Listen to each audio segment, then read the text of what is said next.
আরবের সাথে বাংলাদেশের সিয়াম করা যাবে কিনা? রাসূল সাল্লাল্লাহু আলাইহি ওয়াসাল্লাম বলেছেন, তোমরা চাঁদ থেকে সিয়াম রাখো, চাঁদ থেকে রোজা রাখো। এখন আমাদের উলামায়ে কেরাম বহু আগ থেকেই দুটো মত পোষণ করে আসছেন।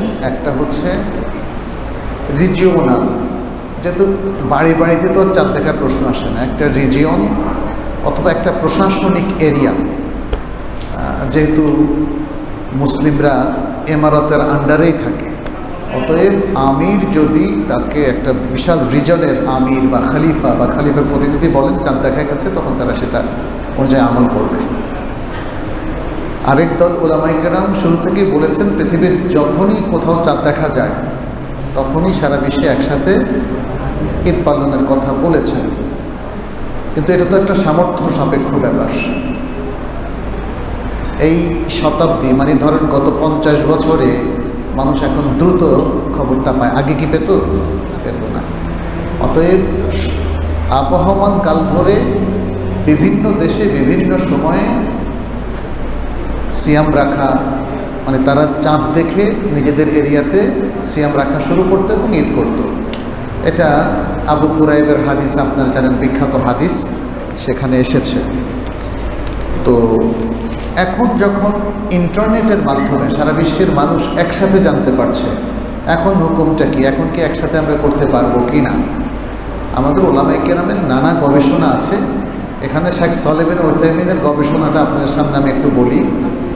খুব সুন্দর একটা গবেষণা তিনি পেশ করেছেন যে খালিক তথা আল্লাহ তাআলার অবাধ্যতায় কোনো সৃষ্টি, সে যত বড়ই হোক, তার আনুগত্য করা যাবে না। চাঁদ দেখার বিষয়টা যেহেতু ইজতিহাদি বিষয়, এজন্যে প্রত্যেক মুসলিম দেশ স্বাধীনভাবে সিদ্ধান্ত নেওয়ার অধিকার রাখে। সেখানকার উলামায়ে কেরাম আছেন, সেই উলামায়ে কেরামের নির্দেশনায় লোকাল গভর্নমেন্ট যে নির্দেশটা জারি করবে, আমাদের সবার সেটা মেনে নেওয়া উচিত। এটা হচ্ছে আমাদের বিজ্ঞ উলামায়ে কেরাম, আপনারা জানেন বাংলাদেশের সালাফি হানাফি সকল উলামায়ে কেরামের এটা অভিমত, অল্প কিছু সংখ্যক ব্যক্তি ছাড়া। আমরা এটাও বলছি, যদি এখানে উলামায়ে কেরামের পরামর্শের আলোকে সিদ্ধান্ত আসে যে না সৌদি আরবের সাথে করব, তাতেও কোনো সমস্যা নেই। কিন্তু সেই সিদ্ধান্ত আসার আগ পর্যন্ত আপনার মত যাই হোক না কেন, একদিনে করাটা এটা হচ্ছে শরিয়ার নির্দেশ। এখন যারা লোকাল মুনসাইটিংয়ের কথা বলছেন, যদি আমাদের সিদ্ধান্ত আসে যে না সারা বিশ্বে যখনই প্রথম দেখা যায় তাদের সাথে আমরা করব, তাহলে সেই সিদ্ধান্তটা বহাল হয়ে যাবে। তখন আপনার এখনকার মত অনুযায়ী আপনি আমল করতে পারবেন না, আপনি সবার সাথে একসাথে করবেন। যেটা যেমন মালয়েশিয়া, ইন্দোনেশিয়াতে সেখানকার মুসলিম গভর্নমেন্ট সৌদি আরবের সাথে করে, বাংলাদেশের মুসলিম গভর্নমেন্ট একদিন পরে লোকাল মুনসাইটিংয়ের ভিত্তিতে করে। তাহলে শেখ সালেহ বিন উসাইমিন এবং ডক্টর মোহাম্মদ হাসান, ইজিপ্টের প্রখ্যাত একজন সালাফি আলেম, তিনিও বলেছেন একই কথা। তিনি বলেছেন, আমি মনে করি সারা বিশ্বে একসাথে করা উচিত, উনি বলেছেন, কিন্তু আমি গভর্নমেন্টের রুলটাকে ফলো করছি। আপনি বুঝতে পেরেছেন? কারণ মুসলিম শাসনকর্তা যতক্ষণ পর্যন্ত ভুল ইন্ডিকেশনে না যাবে, ততক্ষণ পর্যন্ত তার নির্দেশনাটা আমাদের জন্য রহমত। যেমন ধরেন সাকসেশন, বাংলাদেশে রাষ্ট্রীয় আইনে মুসলিম উত্তরাধিকার শর্ত স্বীকৃত, মুসলিম বিবাহ প্রথা স্বীকৃত। এখন আপনি কি বলবেন যে না এটা আমি মানব না?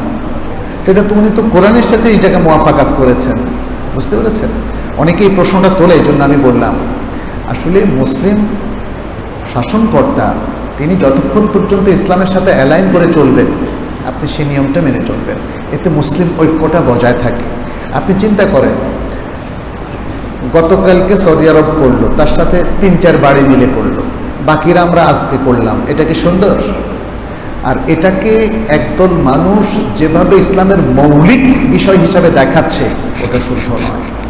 এটা ইসলামের সেই ইজতিহাদি বিষয়ের অন্তর্ভুক্ত যে ইজতিহাদি বিষয়গুলোতে ইখতিলাফ করা যায়, এটাকে কখনো মৌলিক বিষয়ে এভাবে নির্ধারণ করা যাবে না। এই দল বলবে এরা মুসলিম না, আর ওই দল বলবে এরা মুসলিম না। এটা কি সেরকম? তাহলে আজকে যারা ঈদ করলো তারা যদি বলে আগামীকাল আজকে ঈদের দিন এরা রোজা রাখতেছে, এই কথাটা খাটবে? খাটবে না।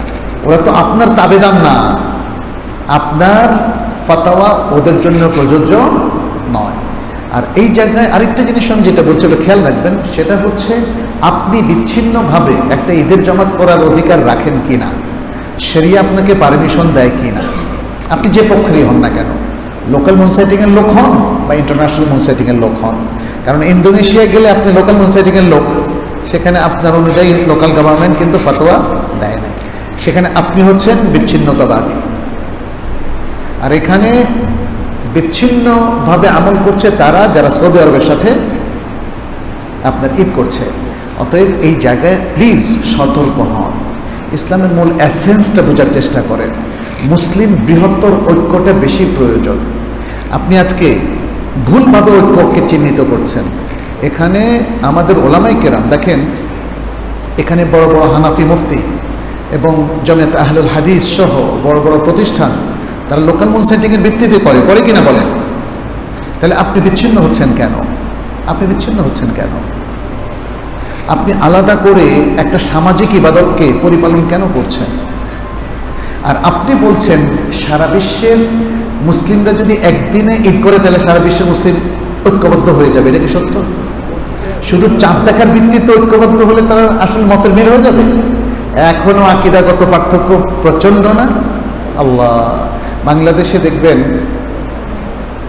কুমিল্লা বা অন্যান্য জায়গায় যারা মাজার ভিত্তিক কার্যক্রমে তারা সম্পৃক্ত, তারাও কিন্তু সৌদি আরবের সাথে করে।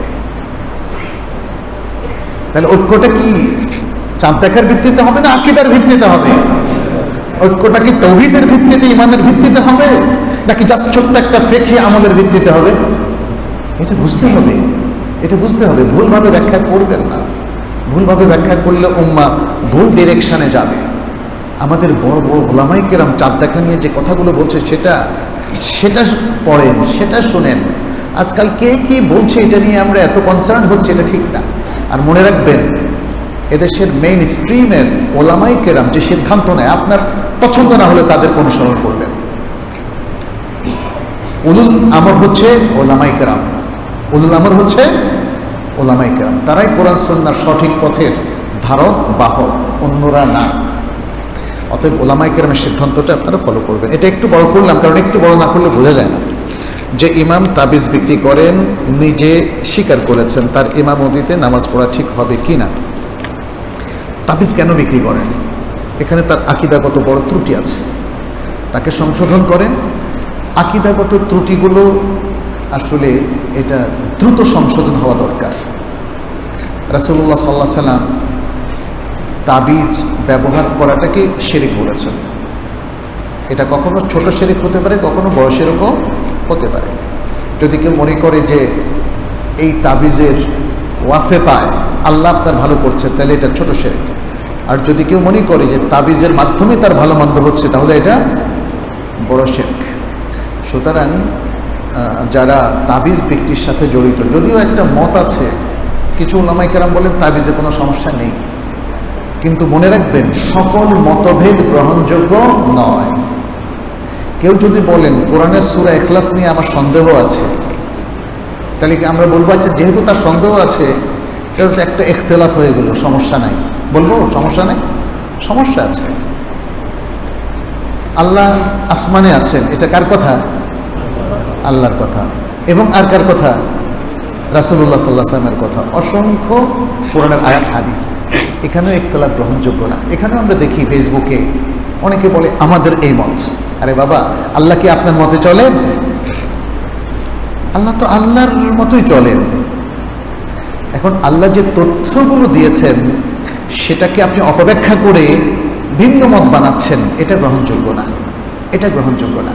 কিন্তু আমাদের কোনো কোনো ইবাদতের জায়গায়, মুআমালাতের জায়গায়, হালাল হারামের জায়গায় ফিকহি ইখতিলাফ আছে, ওটা ইখতিলাফ হতে পারে। মেয়েদের ব্যবহৃত স্বর্ণ অলংকারে যাকাত হবে কি হবে না, দুটো মত। কেউ বলেছেন হবে, কেউ বলেছেন হবে না। আপনার কাছে যে মতটা শক্তিশালী মনে হয় আমল করেন, তবে অধিক সতর্কতামূলক আমল হচ্ছে হবে, এটা আমার মত। শুধু আমার মত না, আসলে আমাদের আগে অনেক ওলামায়ে কেরামের মত, শেখ বিন বাজের মত, সৌদি আরবের উচ্চ ওলামা পরিষদের মত, সালেহ বিন উসাইমিনের মত ইত্যাদি। তাদের মত হওয়ার কারণে আমি গ্রহণ করছি তা না, এটা নিয়ে আমাদের স্টাডি ছিল। এরপরে 3 তালাক একসাথে এক বৈঠকে দিলে 3 তালাক হবে না 1 তালাক হবে, এটা নিয়ে ফিকহি ওলামায়ে কেরামের দুটো মত আছে। অধিকাংশ ওলামায়ে কেরাম বলেছেন যে একসাথে 3 তালাক দিলে 3 তালাক হবে, আর অনেক মুহাক্কিক ওলামায়ে কেরাম বলেছেন যে না, তালাক কখনো একসাথে 3 তালাক দেওয়া যায় না, তালাক হবে একসাথে একটা। আপনি 3টাই দেন আর 1টাই দেন, আমাদের মতে এটাই বেশি শুদ্ধ। ইমাম ইবনুল তাইমিয়া এটাকে শুদ্ধ বলেছেন, ইমাম ইবনুল কাইয়িম এটাকে শুদ্ধ বলেছেন, এবং আরো অনেক মুহাক্কিক উলামায়ে কেরাম এটাকে শুদ্ধ বলেছেন। এখন বেশি সংখ্যক আর কম সংখ্যক উলামায়ে কেরাম এটা দিয়ে হক নির্ধারণ হবে না। আর আমরা এটাও বলবো না ওনারা ভুল করেছেন, এটা ওনাদের ইজতিহাদ। যিনি বলছেন তার কাছে 3 তালাক একসাথে দিলে 3 তালাকই হবে, এটা তার জন্য প্রযোজ্য হবে, এটা তার জন্য প্রযোজ্য হবে।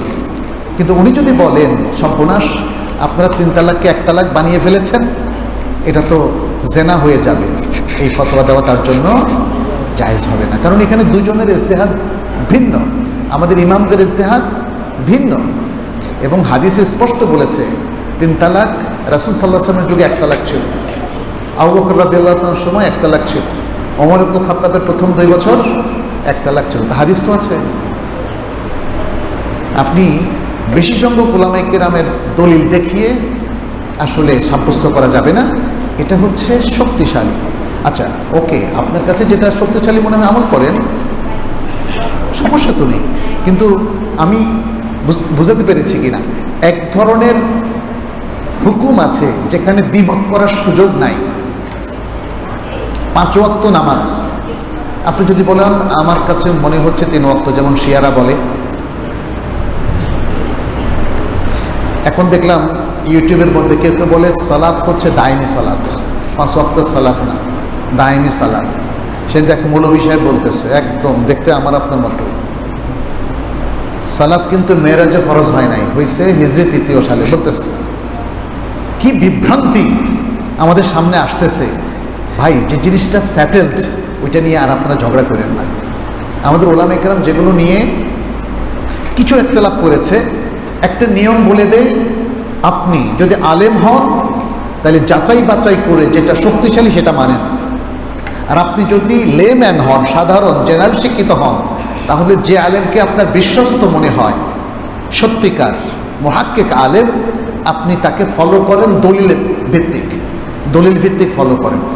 তাহলে এটা সলিউশন সম্ভব কিনা? সম্ভব। বাস, আর ঝগড়া করবেন না, ঝগড়া করার কোনো কারণ নেই। কারণ এখন ইসলামের বিরুদ্ধে এত বড় বড় আঘাত আসতেছে। আপনি তারাবির নামাজ নিয়ে, নফল নামাজ নিয়ে এত ইখতিলাফ করার আগে দেখবেন যে আপনার ইসলাম খতম। দেখবেন যে সমকামিতায় দেশ ভরে যাচ্ছে। দেখবেন যে লিভ টুগেদার কালচারে আমাদের ছেলেমেয়েরা সম্পৃক্ত, আপনার পরিবারেরও হতে পারে। এত বড় ভয়াবহ কালচারে ঢোকার পরে ও নফল বাদ দেন, ফরজ পড়বে? হ্যাঁ, শুনেন, রাসূল সাল্লাল্লাহু আলাইহি ওয়াসাল্লামের কমন ইনস্ট্রাকশন দিয়ে মানুষকে ছেড়ে দেন। আল্লাহ রাসূল সাল্লাল্লাহু আলাইহি ওয়াসাল্লাম বলেছেন রাতে যত রাকাত ইচ্ছা পড়া যায়, তবে নবী সাল্লাল্লাহু আলাইহি ওয়াসাল্লাম 8 এবং 3 রাকাত 11 রাকাত পড়তেন, ওটা উত্তম মুস্তাহাব। বাস, ছেড়ে দেন মানুষকে। এরপরে উম্মার জরুরি বিষয়গুলো নিয়ে নিজেরা মানুষ তো পথ পেয়ে গেল কিনা? মানুষ কিন্তু আপনার কমন ইনস্ট্রাকশন পেয়ে গেল। মানুষকে অধিক হারে বিভ্রান্ত করার উচিত দরকার হবে না, আর ইখতিলাফও কোনোদিন কমবে না। এই সমাজে যারা মাজার ভিত্তিক শিরকগুলো করে, এগুলো কি চালু আছে না এখনো? আমাদের কর্তব্য হচ্ছে মানুষকে তাম্বি করা, এবং সবচেয়ে বেশি দরকার হচ্ছে মানুষকে আকীদাগত বিশুদ্ধতা অর্জন উদ্বুদ্ধ করা। প্রত্যেক মানুষকে যেন শিরক, কুফর এবং নাস্তিকতা থেকে আমরা উদ্ধার করতে পারি। আর ফিকহি কিছু ইখতিলাফ এটা যাবে না, এটা কিয়ামত পর্যন্ত থাকবে, মনে রেখে। অতএব আমাদের সমস্ত শ্রম মেধা এই ফিকহি ইখতিলাফকে সমাধান করার জন্য ব্যয় করে কোনো লাভ নাই, এটা কোনোদিন সমাধান হবে না। আপনি মূলনীতিটা বলে দেন মানুষকে। আমি কি বোঝাতে পেরেছি আপনাদেরকে? মূলনীতিটা হলো ফিকহি ইখতিলাফের ক্ষেত্রে অধিক শক্তিশালী এবং অধিক বিশুদ্ধ দলিল অনুযায়ী আমল করবেন। নিজে পারেন আলহামদুলিল্লাহ, নিজে না পারেন আলেমকে জিজ্ঞেস করবেন, যেমনটি আল্লাহ তাআলা বলেছেন ফাসআলু আহলা যিকরি ইন কুনতুম লা তা'লামুন বিল বায়িনাতি ওয়াজ যুবুর। যদি তোমরা না জেনে থাকো তাহলে আহলুদ যিকর তথা আহলুল ইলমকে জিজ্ঞেস করো। যাই হোক, যেই নিজ বাড়ি থেকে কত দূর গেলে নিজেকে মুসাফির ভাবা যাবে বুঝিয়ে বলবেন। শ্বশুর বাড়ি গেলে কি কসর নামাজ পড়তে হবে?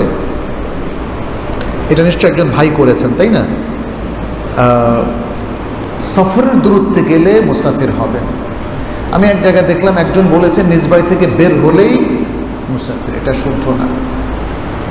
নিজ বাড়ি থেকে বের হয়ে আপনি পাশে বন্ধুর বাড়ি গেলেন, আপনি কি মুসাফির হবেন? আপনাকে আপনার পাড়া ত্যাগ করে সফরের দূরত্বে যেতে হবে। আপনি 2 মাইল দূরে গেলেন, 3 কিলোমিটার দূরে বেড়াতে গেলেন, আপনি কি মুসাফির হবেন? না।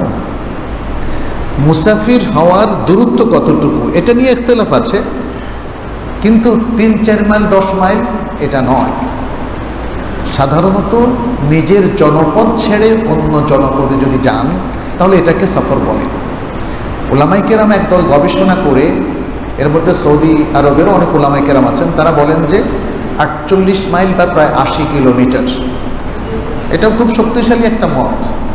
আমাদের মধ্যে একটা প্রবণতা তৈরি হয়ে গেছে যে আমি যে মতটাকে শুদ্ধ বললাম এর বাইরে মতই না, এটা বলবেন না, এটা বলবেন না। ডক্টর সাঈদ আল কাহতানির নাম শুনেছেন? উনি হিসনুল মুসলিম বইয়ের রাইটার এবং আরও অনেক সুন্দর সুন্দর বইয়ের রাইটার। ওনার মতো হচ্ছে, স্ট্রং মত হচ্ছে 48 মাইল। আর শেখ সালেহ বিন উসাইমিন বলেছেন যে না, এর কমও হতে পারে। তাহলে কিভাবে নির্ধারণ করব? নির্ধারণ করব এলাকার মানুষ কতটুকু দূরে গেলে বলে যে সে সফরে গেছে, এখন সে সফরে আছে। সাধারণত আমরা বলি এক শহর থেকে আরেক শহর, এক জনপদ থেকে আরেক জনপদ, এক জেলা থেকে আরেক জেলায় গেলে। এই মতটা আমাদের কাছে শক্তিশালী বেশি। তবে 48 মাইলের মতটা ফেলে দেওয়ার মতো মত না। সেটা নিশ্চিত যে 48 কিলোমিটার গেলে সবাই মুসাফির হবে, এতে কোনো সন্দেহ নেই। কিন্তু এর কম সফর করলেও সে মুসাফির হতে পারে যদি এটা এক জেলা শহর থেকে আরেক জেলা শহর হয়। কিন্তু 10, 15, 20 কিলোমিটার বিশুদ্ধ মত অনুযায়ী এত কাছের জায়গাটা এটা সফর হবে না। কেউ কেউ আমাদেরও শাইখদের মধ্যে কেউ কেউ মনে করেন যে একটু 15 কিলোমিটার গেলেও সফর হবে। যেমন ঢাকার উত্তরা থেকে কেউ কেউ বলেন, আমি শুনেছি বাংলাদেশেও, যে বনানীতে গেলেও সফর হবে, বনানী থেকে গুলিস্তান গেলেও সফর হবে। এইটা আমাদের রিসার্চ অনুযায়ী সফর হবে না। একটা মেগা সিটির এক প্রান্ত থেকে আরেক প্রান্তে গেলে সফর হবে না। এটা শেখ সালেহ বিন উসাইমিনের বক্তব্য। মেগা সিটি একটাই জনপদ, আপনি জনপদের বাইরে যান নাই, কিভাবে সফর হবে এটা? মানে গুলিস্তান থেকে মহাখালী, মহাখালী থেকে বনানী, এটা কি সফর? এটা সফর না, এটা সফর না। তবে এটাকে সফর বলার কায়েল আছে, কায়েল আছে। আমি মনে করি শাইখুল ইসলাম ইবনে তাইমিয়া যে মতটা বলেছেন এবং শেখ সালেহ বিন উসাইমিন, সেটা হচ্ছে একটু দূরে যাওয়া এবং জনপদ থেকে বের হয়ে যাওয়া বা নিজের শহর থেকে বের হয়ে যাওয়া, এটা সফর। এবং লোকেরা এটাকে সফর বলে, লোকেরা এটাকে সফর বলে। আমার বোন, বড় বোনের স্বামী মারা গেছেন। বোন আমার নামাজ পড়েন কিন্তু বেপরদা চলেন, কিছু বললে মাইন্ড করেন। এমন অবস্থা আমার কি করণীয় আছে? আমাদের বাবা বেঁচে নেন, নাসিহত করে যাবেন। আপনার তো করার কিছু নাই। আপনার সন্তানও যদি জাহান্নামে যায়, আপনি তাকে টেনে জান্নাতে আনতে পারবেন? ওটা তো অথরিটি আল্লাহর। নূহ আলাইহিস সালাম পেরেছিলেন তার সন্তানকে কিস্তিতে তুলতে, বলেন। তারপরে লূত আলাইহিস সালাম পেরেছিলেন তার স্ত্রীকে খারাপ পথ থেকে নিয়ে আসতে। আপনার কাজ হচ্ছে তাকে দাওয়াত দিয়ে যাওয়া, বুঝিয়ে যাওয়া। আপনি দেখেন, যদি দাওয়াতের একটা পদ্ধতি ব্যর্থ হয় তাহলে আরেকটা পদ্ধতি, আপনি তাকে ধমক দেন, যদি সে সেটা না মানে তাহলে একটু মোলায়েম স্বরে বলেন, নানা প্রক্রিয়া আছে। তাকে কিছু গিফট দেন, নানাভাবে আপনি দাওয়াতি কার্যক্রম চালান। যদি তার কপাল ভালো থাকে, অর্থাৎ আল্লাহ তার তাকদিরে লিখে রাখেন যে সে হেদায়েত পাবে, তাহলে সে হেদায়েত পাবে। আর যদি আল্লাহ তাআলা তার তাকদিরে লিখে রাখেন সে পাবে না, তাহলে পাবে না। কিন্তু আপনার চেষ্টা অব্যাহত রাখতে হবে। আমরা কি তাকদির কি জানি? জানি না। মান ইয়াহদিহিল্লাহু ফালা মুদিল্লা লাহু ওয়া মান ইউদ্লিল ফালা হাদিয়া লাহু। আল্লাহ যাকে হেদায়েত দেন তাকে কেউ ভ্রষ্ট করতে পারে না, আর যাকে আল্লাহ তাআলা ভ্রষ্ট হওয়ার সুযোগ করে দেন তাকে কেউ হেদায়েত দিতে পারে না। কিন্তু যেমন ধরেন, আমি কি জানি আমি কাকে হেদায়েত দিতে পারবো না? মূলত হেদায়েতের মালিক কে? আল্লাহ। আমরা হেদায়েতের জন্য তাকে সহায়ক ভূমিকা পালন করতে পারি। অতএব হেদায়েত যদি কেউ না পায় তাহলে বুঝতে হবে আল্লাহ তাকে দেন নাই। আল্লাহ যাকে হেদায়েত দেন নাই বা কাকে একদমই দিবেন না এটা তো আমরা জানি না। অতএব সবার জন্য আমাদের দাওয়াত রাখতে হবে। খুতবায় ডেস্ক ব্যবহার করা কতটুকু সুন্নাহ সম্মত? খুতবা আসলে দেখেন, জিনিস ব্যবহার, ইকুইপমেন্ট ব্যবহার, এটা তাআব্বুদি না। এটা একটু বুঝতে হবে, বুঝার একটা ব্যাপার আছে। তাআব্বুদি মানে ইবাদতের অংশ কিনা। খুতবায় আপনি কিছু নোট রাখলেন আইফোনে অথবা অ্যান্ড্রয়েড ফোনে, এটা জায়েজ কিনা? খুতবায় ছোট্ট এক টুকরা কাগজ রাখলেন, প্রশ্ন তো এটার উপর আসতে পারে, এটা জায়েজ কিনা? খুতবায় আপনি আইপ্যাড ব্যবহার করলেন, নোট হিসাবে ব্যবহার করলেন, এটা জায়েজ কিনা? ইত্যাদি। আসল ব্যাপার হচ্ছে দেখতে হবে কেউ কি এগুলো সহায়ক হিসাবে, সহায়ক ইকুইপমেন্টস হিসাবে ব্যবহার করেছেন নাকি ইবাদতের পার্টস হিসেবে ব্যবহার করেছেন, এটা লক্ষণীয়। যদি তিনি ইবাদতের পার্টস হিসেবে ব্যবহার করেন তাহলে তার দলিল লাগবে, আর যদি তিনি সহায়তার জন্য রাখেন তাহলে এটা দলিল লাগবে না, এটা জায়েজ। যেমন খুতবায় দেখেন আমার এখানে কয়েকটা গেঁথে দেওয়া হয় স্পিকার। রাসূল সাল্লাল্লাহু আলাইহি ওয়াসাল্লামের বুকে কয়টা স্পিকার ছিল? এটার হুকুম কি? প্রশ্ন একই। এটা কি রেকর্ড করার জন্য দেওয়া হলো না ইবাদত হিসাবে দেওয়া হলো? বলেন তো। হ্যাঁ, ইবাদতের জন্য। হ্যাঁ, না না, এটা আমার খুতবা সহায়তার জন্য বা এটাকে রেকর্ড করার জন্য, এটা ইবাদত হিসাবে দেওয়া হয় নাই। এটা যদি কেউ ইবাদত হিসাবে দেন তাহলে বেদাত হবে। মূলনীতি হলো এইটা। আপনি কিছু জিনিসের উপর দেখেন, রাসূল সাল্লাল্লাহু আলাইহি ওয়াসাল্লাম সবসময় কি লাঠির উপর ভর করেছেন? না, উনি খেজুর গাছের উপরও ভর করতেন। পরে খেজুর গাছটা কাটা হলো, কান্না করলো, এগুলো জানেন তো।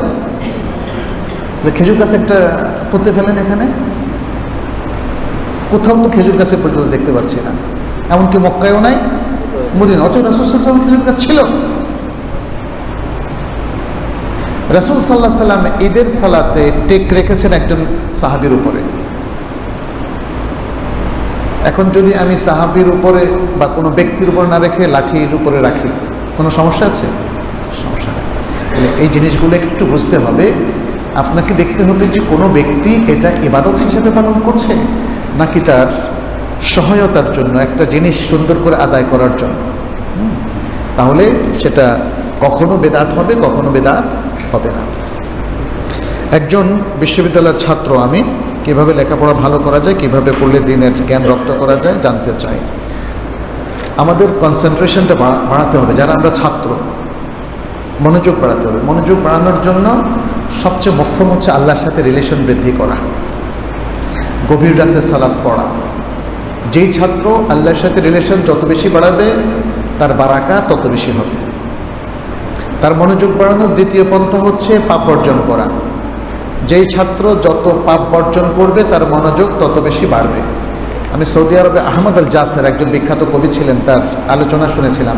তাকে প্রশ্ন করা হয়েছিল, আপনাদের যুগে দেখতাম যে একজন যে পরিমাণ স্কলার হতো, এখন সুযোগ অনেক বেশি কিন্তু ছাত্রদের জেহান মন্তাসের হয়ে যায়, অত ভালো স্কলার তৈরি হচ্ছে না, কারণ কি? তিনি বলছেন যে আমাদের সময় আমাদের কাজ ছিল একটা, শুধু পড়াশোনা।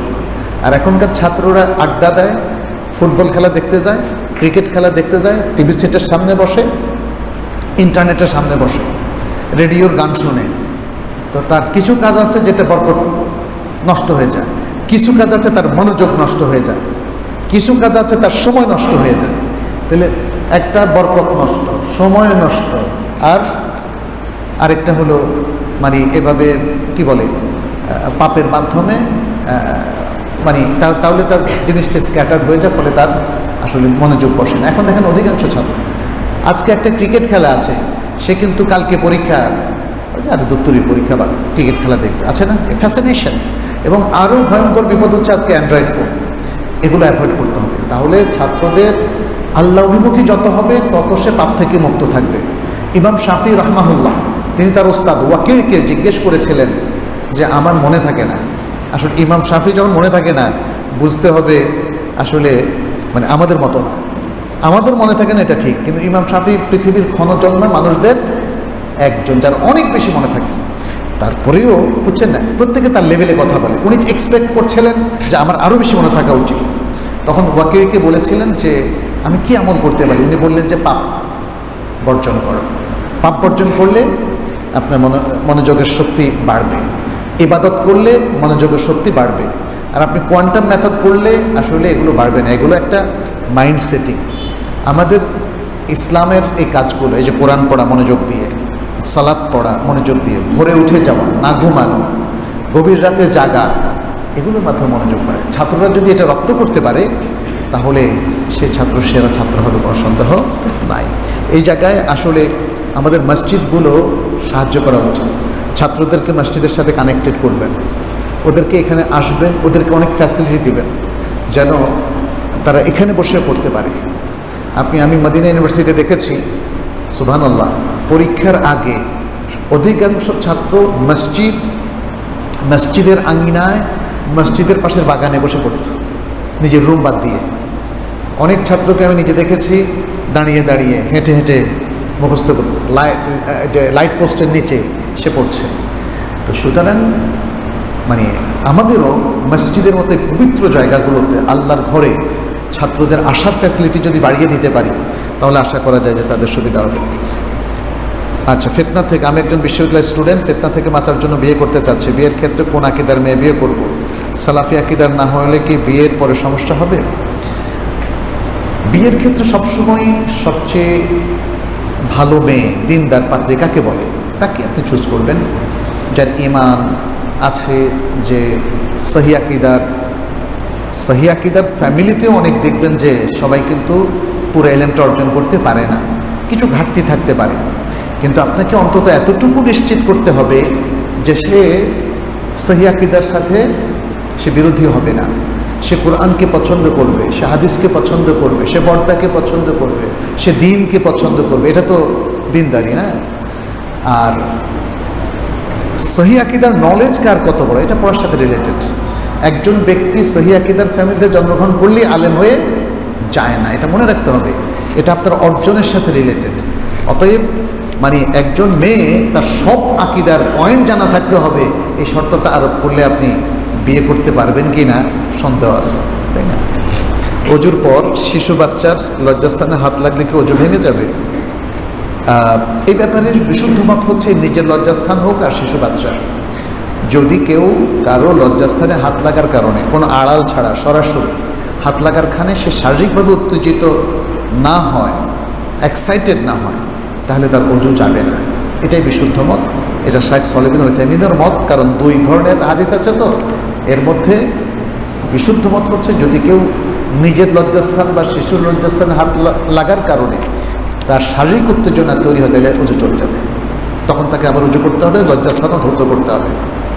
আর যদি তার কোনো ধরনের উত্তেজনা তৈরি না হয় তাহলে তার অজু যাবে না। 4 রাকাত ফরজ নামাজের শেষ 2 রাকাত সূরা ফাতিহার সাথে অন্য সূরা পড়া যাবে কি? যাবে। ফরজের ক্ষেত্রে না পড়াটাই উত্তম, রাসূল সাল্লাল্লাহু আলাইহি ওয়াসাল্লামের অধিকাংশ আমল তাই ছিল। কিন্তু কেউ যদি পড়েন তাহলে সেটাও শুদ্ধ আছে। মানতের টাকা কোথায় খরচ করতে হয়, কিসের জন্য মানত করেছেন সেটার উপর নির্ভর করবে, তাই না? মানত 2 প্রকার, একটা মাকরুহ, একটা জায়েজ। আপনি এমনি মানত করলেন যে আমি মসজিদে কিছু টাকা দিলাম, এটা হলো শর্তহীন মানত। আপনি বললেন যে আমি এবার মানত করলাম কি, এই যে মানত শব্দটা ইউজ করে বললেন, মানত করলাম, এবার ইতিকাফ করলাম, তাহলে এটা পূরণ করা ওয়াজিব হয়ে যাবে আপনার জন্য। আপনি যদি শর্ত সাপেক্ষে মানত করেন তাহলে সেটা মাকরুহ। শর্ত সাপেক্ষে মানত করা আসলে মাকরুহ। যেমন আল্লাহ যদি আমাকে এই নেয়ামতটা দেয় তাহলে আমি 20 রাকাত নফল নামাজ পড়ব, এটা শর্ত সাপেক্ষে মানত।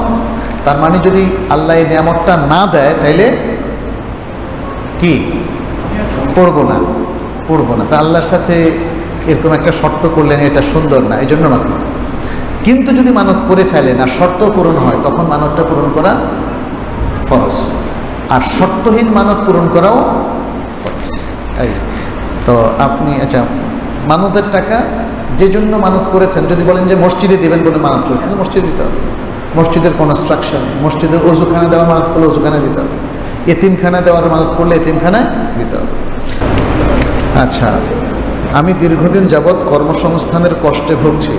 আমার মোটামুটি বড় সংসার, যে কারণে আমি ঋণগ্রস্ত হয়েছি কিছুটা। আমি আল্লাহ সুবহানাহু ওয়া তাআলার কাছে বহু প্রার্থনাও করেছি, কিন্তু এখনও তেমন ব্যবস্থা হয়নি। এমত অবস্থায় সহিহ সুন্নাহ অনুসরণ অনুযায়ী করণীয় কি, মেহেরবানি করে যদি বলতেন, যেটা শীঘ্র সমাধান করবেন, আমরা পরিবার সহ খুব উপকৃত হতাম। তাকওয়া, আপনার জন্য ট্রিটমেন্ট হচ্ছে তাকওয়া অবলম্বন করা।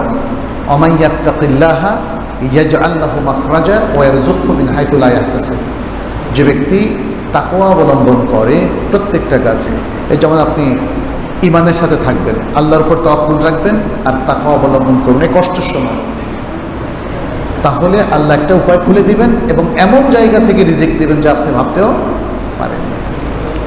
ইসলামী বিধি বিধানের ক্ষেত্রে কোরআনের নির্দেশের সাথে যদি সহিহ হাদিসের বক্তব্য যদি বিপরীতমুখী হয়, সাংঘর্ষিক হয়, তাহলে করণীয় কি?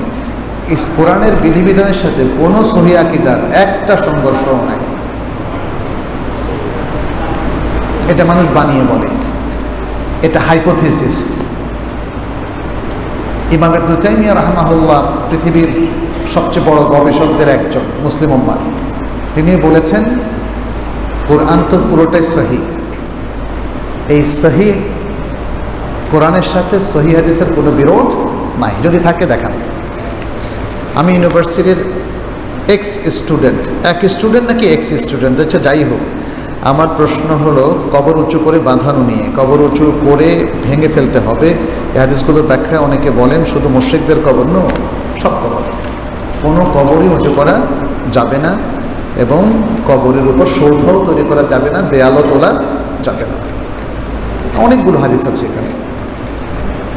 ঈদের জামাত মসজিদে পড়া, ঈদের মাঠে শামিয়ানা ব্যবহার, ঈদের খুতবা চলাকালীন টাকা কালেকশন কতটুকু সুন্নাহ সম্মত? ঈদের জামাত মুসাল্লায় পড়াটা সুন্নাহ, কিন্তু প্রয়োজনে মসজিদে পড়া যেতে পারে। আচ্ছা, খুতবা শামিয়ানা ব্যবহার, এটাও দেখতে হবে মানুষ কি ইবাদত হিসেবে শামিয়ানা ব্যবহার করছে নাকি বৃষ্টি থেকে, হঠাৎ বৃষ্টি থেকে বাঁচার জন্য, কিংবা প্রচণ্ড গরম রৌদ্রের প্রখর, যেমন এখন বিষুবরেখা বরাবর আমাদের এই পৃথিবী থাকার কারণে বলা হচ্ছে যে আগামী প্রায় 5-7 দিন প্রচণ্ড রৌদ্র ক্ষতিকর রশ্মি ছড়াবে, ফলে 10টা থেকে বিকেল 3টা পর্যন্ত রশ্মিটা অ্যাভয়েড করার কথা বলা হয়েছে। এটা একটা সায়েন্টিফিক সাজেশন, ডাক্তারি সাজেশন। এটাকে আমি মাদ্রাসায় পড়ছি বলে উড়াই দেব, এটা ঠিক না। কিন্তু এই সায়েন্সের বেসিস আছে না বলেন তো?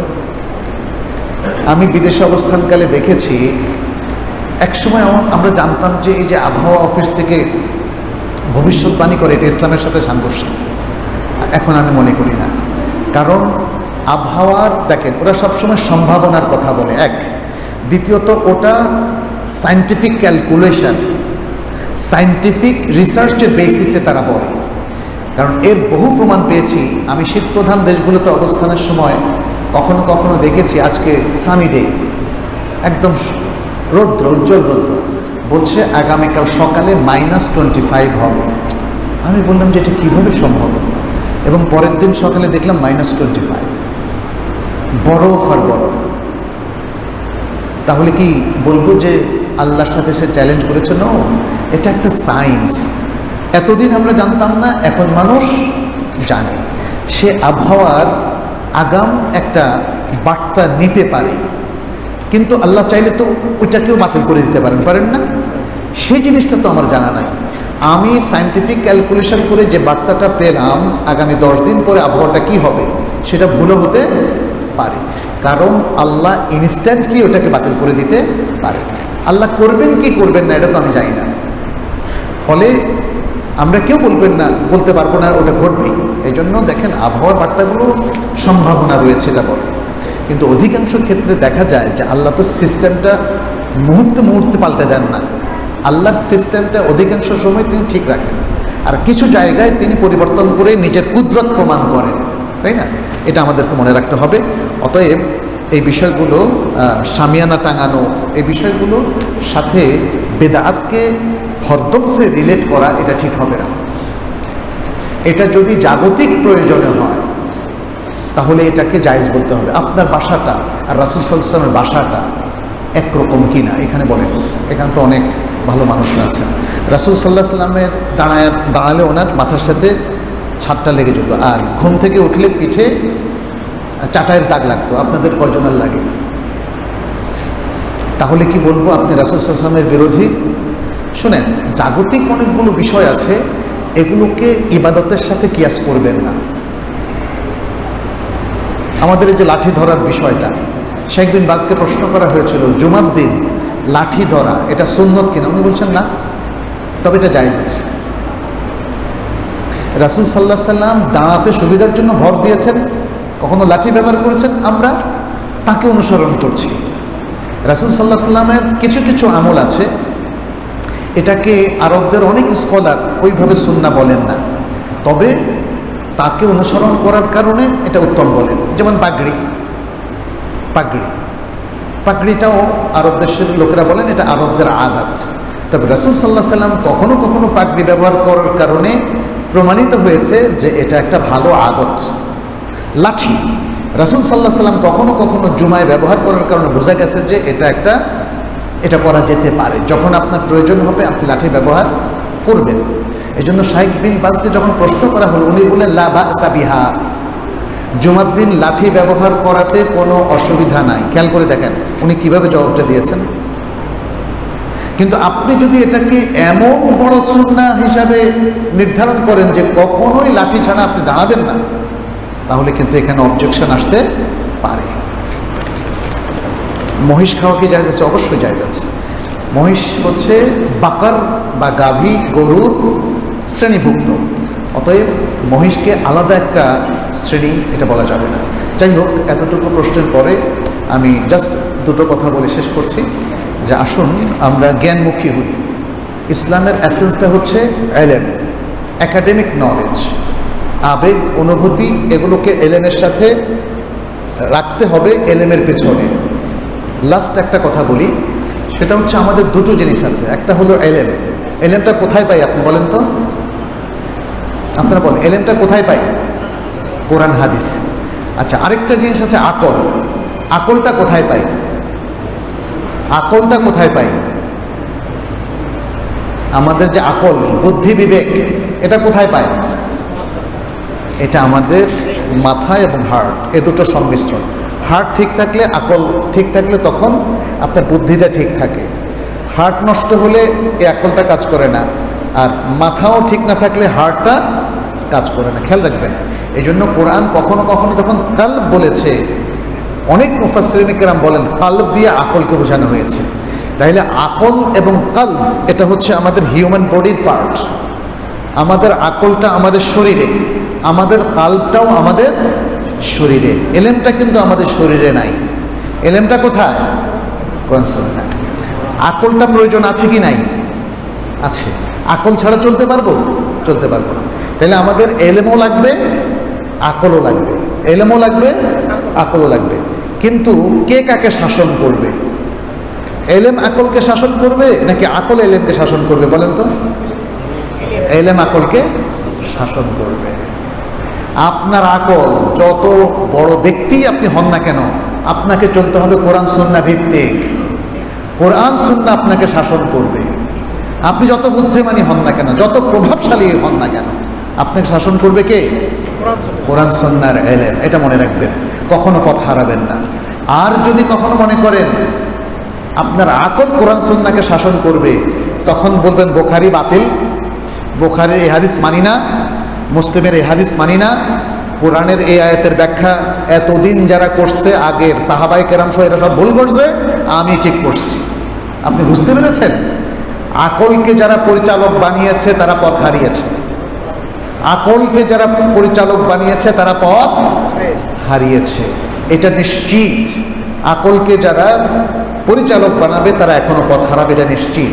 শয়তানও আকলকে পরিচালক বানিয়েছে, আল্লাহর সাথে ডিবেট করেছে। আচ্ছা, আনা খায়রুম মিনহু খালাকতানি মিন নার ওয়া খালাকতাহু মিন তিন। আল্লাহকে বুঝাইতেছে যে আল্লাহ দেখো, তুমি আমাকে বলছো আদমকে সেজদা করতে, অথচ আমি তার চাইতে উত্তম, কারণ তুমি আল্লাহ আমাকে বানিয়েছো আগুন দিয়ে আর তাকে বানিয়েছো মাটি দিয়ে। এটা কি বোঝো? মনে একটা এই ভাষাই তো সে আল্লাহকে বলতেছে। মনের জন্য আল্লাহ বুঝে না, ইবলিসই বুঝে। সে আকল দিয়ে এতই আত্মম্ভূরি হয়েছে আল্লাহকে বোঝাচ্ছে, কিন্তু আল্লাহ বলছেন যে নো, আমার ইলম, আমার ওয়াহি তোমার কাছে গিয়েছে, তোমাকে সিজদা করতে হবে। জি, আবা ওয়াস্তাকবারা ওয়া কানা মিনাল কাফিরিন। দেখেন, এই একটা কথা বলে কি হলো? আল্লাহ বললেন সে অস্বীকার করলো, সে অহংকার করলো এবং সে কি হয়ে গেল? কাফের হয়ে গেল, কাফের হয়ে গেল। সুতরাং মনে রাখবেন, আকলকে যদি আপনি সামনে নিয়ে যান তাহলে কাফের হয়ে যাওয়ার সম্ভাবনা আছে। যারা হাদিসকে অস্বীকার করেছে তাদের এই দশাটা হয়েছে। এলেমকে ধারণ করবেন। জানাজায় সূরা ফাতিহা পড়তে হয় কেন? কেন পড়তে হয়? এটা তো সহিহ হাদিসে আছে, বুখারীর হাদিসে, আপনি আব্বাস রাদিয়াল্লাহু তাআলা আনহুর বর্ণনায়। তো সেখানে তো সানার কথা নাই, আপনি আল্লাহু আকবার বলে সূরা ফাতিহা পড়বেন, আল্লাহু আকবার বলে সূরা ফাতিহা। যদি পারেন আরেকটা সূরা মিলাতে পারবেন, না মিলালেও কোনো সমস্যা নেই, মেলানোটা মুস্তাহাব। ফরজ সালাতেও তো বিশুদ্ধ মতটা কি? সূরা ফাতিহার সাথে সূরা মিলানো, এটা মুস্তাহাব। কোনো আলেম যেমন আবু হানিফা, কোনো ইমাম এটাকে ওয়াজিব বলেছেন। ইমাম আবু হানিফা রাহমাহুল্লাহ সূরা ফাতিহার সাথে অন্য সূরা মিলানোটাকে ওয়াজিব বলেছেন, কারণ তিনি সূরা ফাতিহা পড়াটাকে কি মনে করেন? ওয়াজিব মনে করেন, ফরজ মনে করেন না। ফলে তিনি বলেছেন, কোরআন বলছে, যেমন কোরআনের যে কোনো একটা অংশ পড়ো, হাদিস দ্বারা সূরা ফাতিহা সাব্যস্ত হয়েছে আর অন্য সূরা সাব্যস্ত হয়েছে কোরআন দ্বারা। ফাকরাউ মা তায়াসসারা মিনাল কোরআন। যাই হোক, সেটা আরেকটা ডিবেট। এখানে জমহুর উলামায়ে কেরাম বলেছেন ফরজ সালাতেও সূরা ফাতিহার সাথে অন্য সূরা মিলানোটা সুন্নাহ, রাসূল সাল্লাল্লাহু আলাইহি ওয়াসাল্লাম আমল ছিল, এটা সুন্নাহ। সুতরাং জানাজার সালাতেও সূরা ফাতিহার সাথে অন্য সূরা মিলানোটা সুন্নাহ, কিন্তু যদি না মিলান কোনো অসুবিধা নাই। আপনি সূরা ফাতিহা পড়ার পরে আল্লাহু আকবার বলে দরুদ পড়বেন, তারপর আল্লাহু আকবার বলে যে জানাজার দোয়াটা আছে সেটা পড়বেন, তারপরে আল্লাহু আকবার বলে সালাম ফিরাবেন। আমরা তাহলে কাফারাতুল মাজলিস পড়ে শেষ করি। সুবহানাকাল্লাহুম্মা ওয়া বিহামদিক, আশহাদু আল্লা ইলাহা ইল্লা আনতা আস্তাগফিরুকা ওয়া আতুবু ইলাইক। আসসালামু আলাইকুম।